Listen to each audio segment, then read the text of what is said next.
அனைவருக்கும் இனிய காலை வணக்கம். நாங்கள் ராமகிருஷ்ண பரமஹம்சா அவர்களுடைய பத்தினி சாதா தேவி அணியை சேர்ந்தவர்கள்.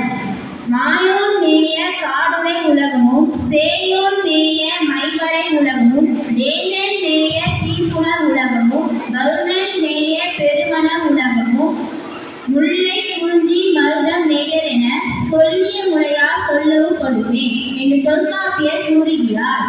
இயற்கையை போற்றுகிற சமூகமாக தமிழ் சமூகம் இருந்து வருகிறது. மாமனை போற்றதும் நாயை போற்றதும் திங்களை போற்றதும் என்ற இளங்கோ வழிகள்.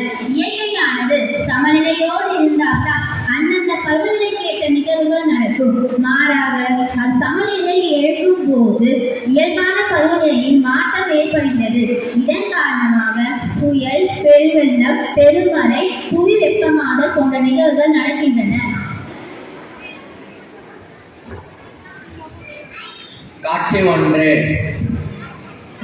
ஐயோ, எவ்வளவுதான் குப்பை பெருக்க பெருக்க வந்துட்டே இருக்கு. இந்த பெருக்கத்துக்குள்ளே ஆயிலே முடிஞ்சிடும் போல. என்னாச்சு? என்ன மீனா, நீங்க சாயந்தரமும் சரி இப்பயும் சரி இப்படி பார்த்துட்டு இருக்க? அப்படியே உனக்கு வைத்து சொல்ல வேணுமா? வீட்டுல மரமா இருக்கு, நீ ஜாலியா இருப்ப. பாரு, மூட்டை மூட்டையா குப்பை வச்சிருக்கேன். பெருக்க பெருக்க இந்த காஞ்சி போன இலை, இந்த விறகெல்லாம் விழுந்துகிட்டே இருக்கு. இந்த கஷ்டப்பட்டு பெருக்கி வாரி எடுத்து குப்பையில கொட்டுறதுக்கே ஒரு நாளெல்லாம் சரியா போகுது. என் தோள்பட்ட இடுப்பெல்லாம் விட்டு போகுது. அவர்கிட்ட மரத்தை வெட்டுனாலும் வெட்ட மாட்டாரு. 10 காசாச்சு கிடைக்கும் வெட்டுங்கனாலும் வெட்ட மாட்டாரு.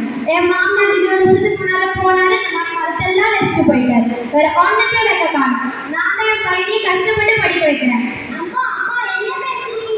ஒரு மரம் வளர எவ்வளவு ஆண்டுகள் ஆகிறது. நீங்கள் சுலபமாக வெட்டு என்று சொல்றீங்களே, உங்களால் பெருக முடியலன்னா வேலைக்கு ஒரு ஆளை வைத்துக் கொள்ளுங்கள். உங்களை போல இந்த தெருவில் உள்ள அனைவரும் நினைத்தால் இந்த தெருவில் ஒரு மரம் கூட இருக்காது. இப்பொழுது தண்ணீரை காசு கொடுத்து வாங்குவது போல பிராணவாயுவையும் காசு கொடுத்து வாங்க வேண்டியதுதான். கொரோனா காலத்தில் பிராணவாயு கிடைக்காமல் நிறைய மக்களை இழந்துவிட்டோம். அதனால் நிறைய மரங்களை வளர்த்து பிராணவாயுவை இயற்கையாகவே பெறலாம். இப்படிப்பட்ட பிராணவாயு இல்லாவிட்டால் உயிர் வாழ முடியாது. புரியுதா? இந்த மரங்களை பத்தி. இந்த மரங்கள் நம்மளுக்கு எவ்வளவோ தருது. சுவாசிக்க ஆக்சிஜன் தருது, சீழ்மிக்க கனிகளும் காய்கறியும் தருது.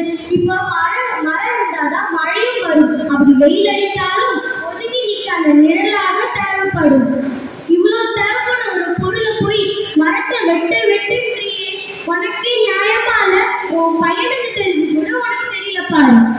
ஐயோ, இப்பதான் இந்த மரம் அன்னைக்கு ஏறிச்சு.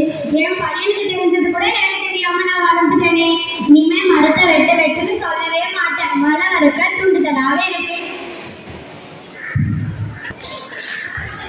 காட்சி 2.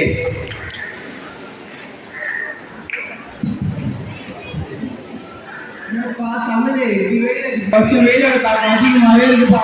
இதே மாதிரி போனா யாராலும் வெளியே போக முடியாது, தொழிலும் நடக்காது. ஆமாப்பா, ரொம்ப வெயில் அடிக்குது. என்ன பண்றதுன்னே தெரியல. எப்பதான் அந்த குளிர்காலம் பறியுமோ தெரியல. கதிரே கதிரே, யாரும் வாங்குறேன். தம்பி ஓரமா போங்கப்பா, காத்து விடுங்கப்பா. தண்ணி தெளிப்பா. ஏன் சரிப்பா, உட்கார வைக்கப்பா.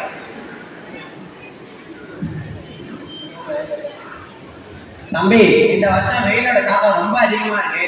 அதனால பெரியவங்க நீங்க தான்ப்பா பத்திரமா வீட்டிலேயே வச்சு பார்த்துக்கணும். அவங்களுக்கு தேவையானதெல்லாம் செஞ்சு தந்து நீங்க தான் பார்த்துக்கணும். வெப்பால வேற வீசுது. வெப்பலை அப்படின்றது ஒரு சாதாரண மனுஷனோட சராசரியான வெப்பநிலையை விட 4-5 டிகிரி அதிகமா இருக்கும்போது வெப்பாலை ஏற்படும்பா. இதே 2-3 நாளைக்கு கழிச்சா வெப்பால நம்மளோட அரசாங்கத்தின் மூலமா அறிவிக்கப்படும். மனிதன் தான் அப்படி செய்யறானா? மனுஷன் தான்ப்பா அப்படி செய்யறான். மனுஷன் அவனோட தேவைக்காக காடு, நீர்நிலை எல்லாத்தையும் இயற்கை வளத்தையும் அடிக்கிறான்ப்பா. அதனால தான்ப்பா நம்மளுக்கு இந்த மாதிரி ஆகுது. தொழில் வளர்ச்சி எதுவுமே நீங்க தேவையில்லைன்னு சொல்றீங்களா? அதெல்லாம் எரிக்கிறத கட்டுப்படுத்தினாலே போதும்பா.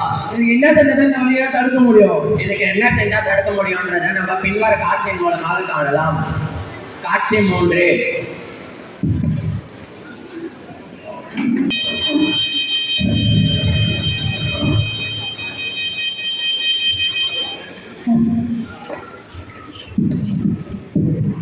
Thank you.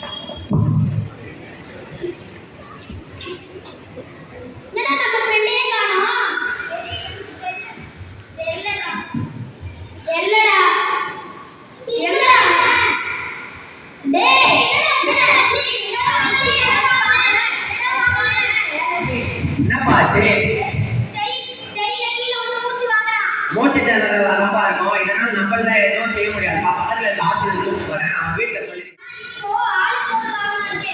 வாகனத்திலிருந்து வரக்கூடிய கரும்புகை காற்றையும் இயற்கை வளங்களையும் மாசுபடுத்துகிறது.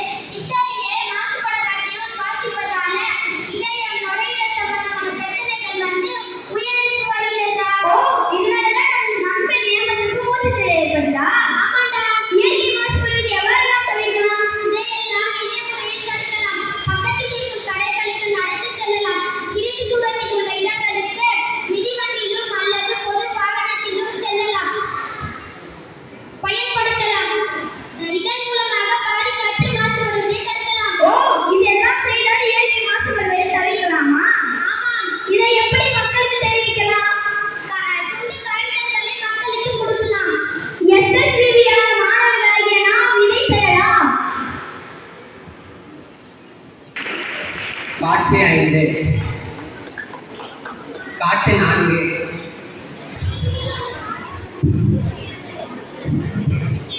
இத பாரு கண்ணு கொட்டி பல்லு தான் கூசுது.